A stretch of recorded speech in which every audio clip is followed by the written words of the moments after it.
Welcome to Elevate Your Ride, the podcast dedicated to elevating your performance in the saddle. I'm Ellie, your personal trainer. And I'm Lauren, your mindset coach. Today, we are going to talk about mastering the art of mental recovery when it comes to showing horses. Think back to a class where you had a misstep in a single maneuver.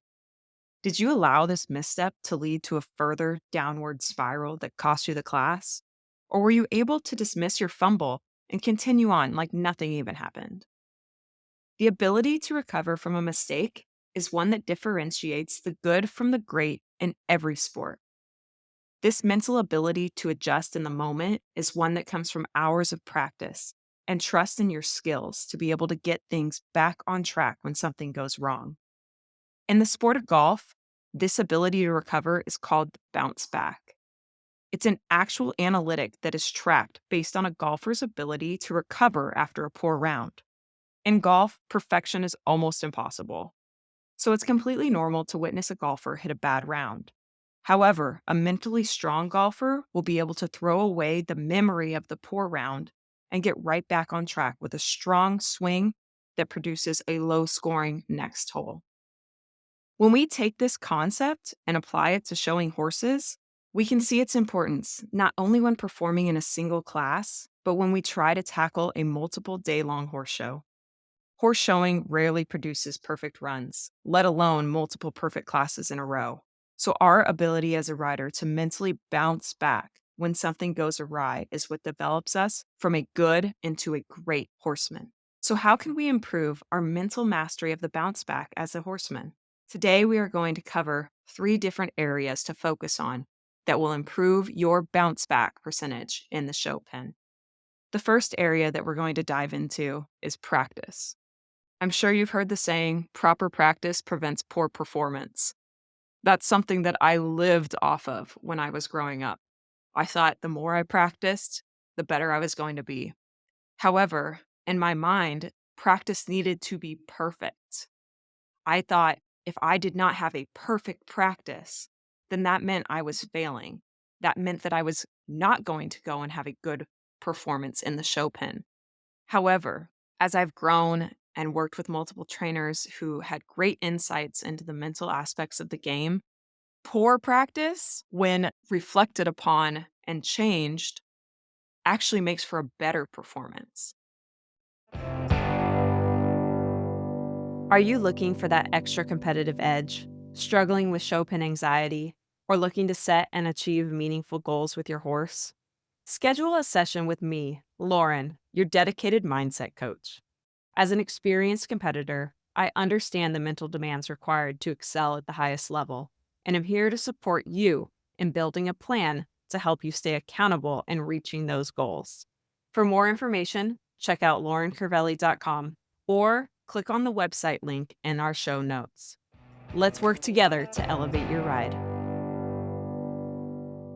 So every time that you mess up in the practice pen, it gives you an opportunity to learn and create tools that you can put in your toolbox to rely on once you do enter the show pen. So let's take trail, for example. Trail for me is very difficult because not only do you need to think about the pace of your horse, the rhythm of your horse, but the distance to the pole. The distance to the pole is what always would get me. And so in practice, if I had a long spot or a chip, or if I broke, I would completely freeze and I would say, oh my goodness, I am not seeing my spots. And then I would go in the class and I would miss all of my spots. This wasn't my horse's fault. This wasn't my trainer's fault. It was my own fault for not being able to bounce back or recover from an error. Through time and patience, with both on my part, my horse's part, and my trainer's part, I was able to realize that just because I had a long spot or a chip did not mean that it was the end of the world in that run.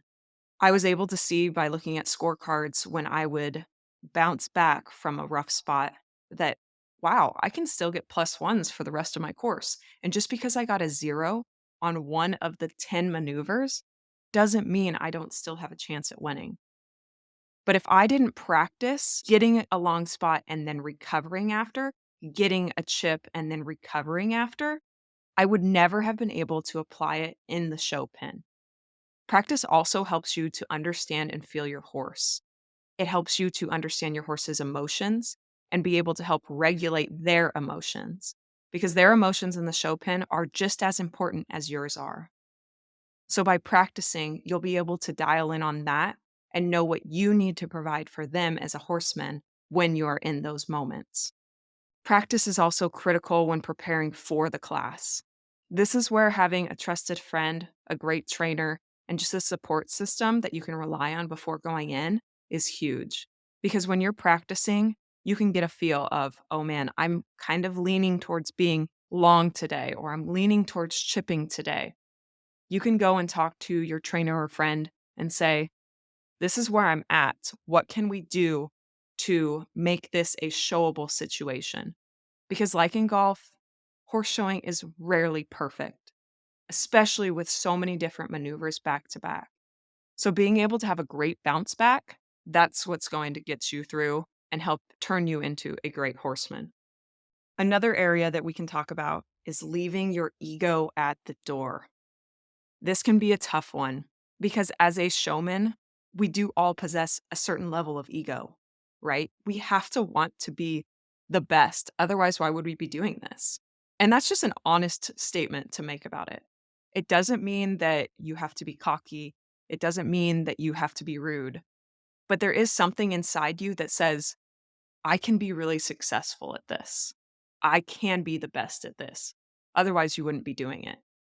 However, that ego can get in your way and prevent you from having a great bounce back.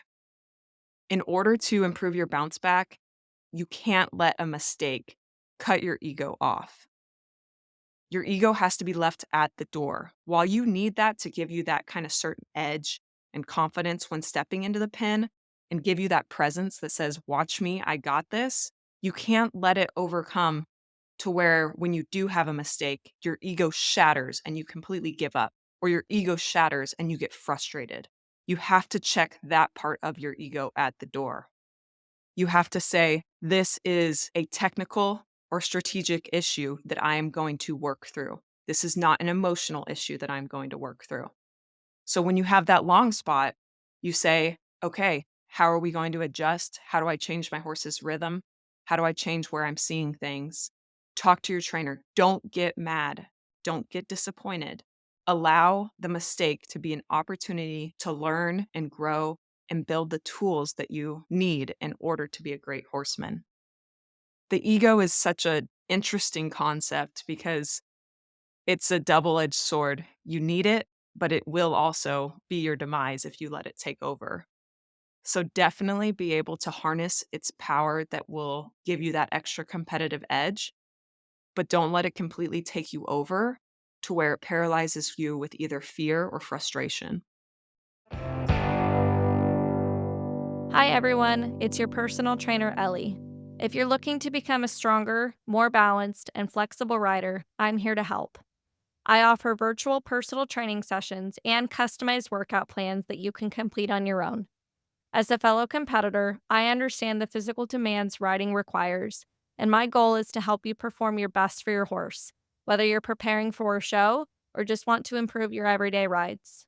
Visit lopeanddowntherailfitness.com or click on my website tab in the notes of this podcast episode to learn more.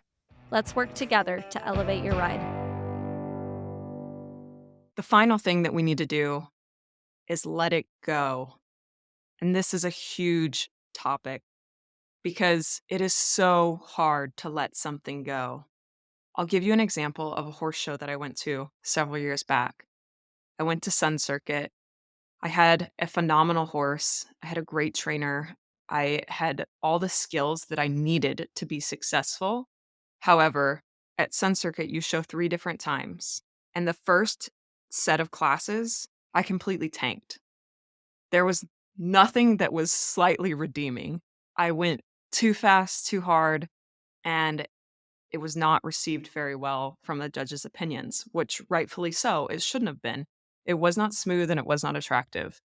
And instead of owning that in that moment and saying, okay, I'm going to take these critiques and improve from them, I'm not going to lie. I threw my sucker in the dirt a little bit. I went up to my trainer and I said, I don't think I'm good enough to be here. I think maybe we should go home because it is expensive to be at these horse shows. It's time consuming to be at these horse shows. And I really felt like I didn't belong, even though everything around from the outside said that I did belong. My trainer was very gracious and he sat me down and he said, Lauren, you're just trying too hard. There's still 2 days left of showing. You are capable of being here. Your horse is capable of being here. I'm going to give you the support and guidance that you need in order to help you feel like you should be here. And by just sitting down, taking a deep breath, and listening to him and letting go of that first day entirely, it made all the difference. It was crazy. I went from feeling like I didn't deserve to be there to by the end of the show, we ended up winning a saddle, a national championship, and several of our classes. But if I would have not bounced back and stayed in that downward spiral, it would have been a mess.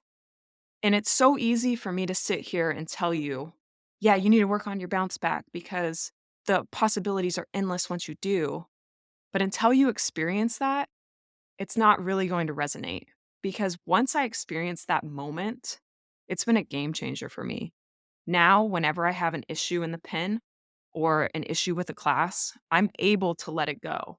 I'm able to say, hey, no big deal. We have the rest of the show, we have the rest of the class. Let's just move on and see if we can get better.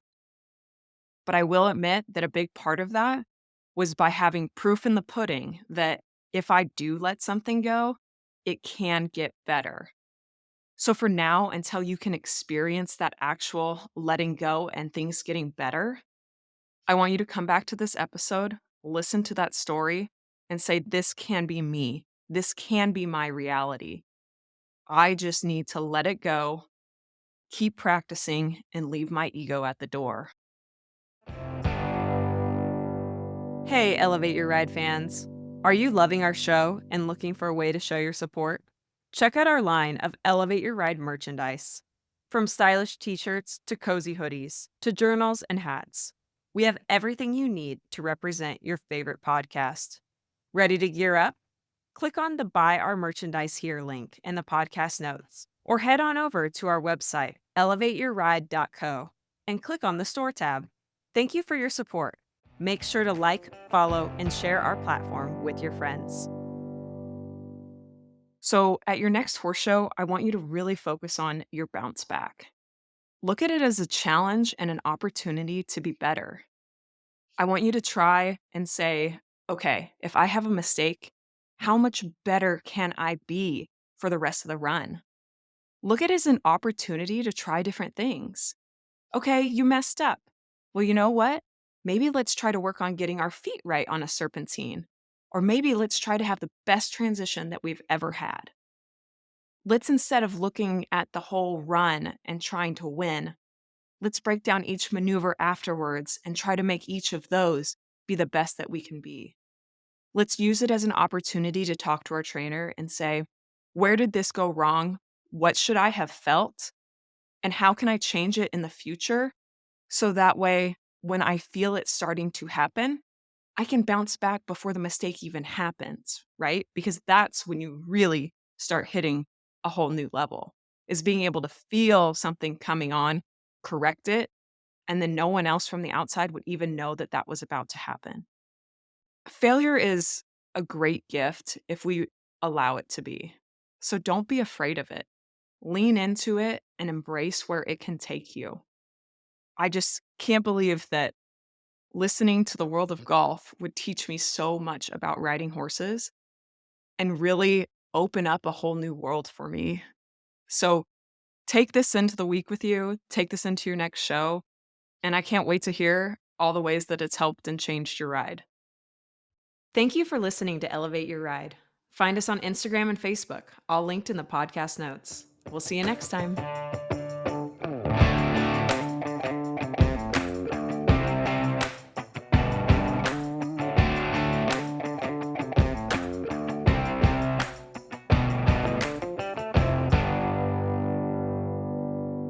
The information provided by Elevate Your Ride is for educational and informational purposes only and is not intended as medical or professional advice. While we discuss health and fitness topics related to equestrians, the content provided through this podcast is not a substitute for professional advice. The views expressed by the host and guests on Elevate Your Ride are their own and should not be taken as professional guidance. We strive to provide accurate and up to date information, but we cannot guarantee that the information will be applicable to every individual listener or that it reflects the most current research or guidelines. Before making any changes to your health and fitness routine, we strongly recommend consulting with a qualified professional who can provide personalized advice based on your individual needs and circumstances. Elevate Your Ride and its creators will not be liable for any direct, indirect, consequential, special, exemplary, or other damages arising from the use of information on this podcast. Thank you for listening to Elevate Your Ride. We are committed to providing high quality content and appreciate your trust in us as a source of information for your health and fitness journey.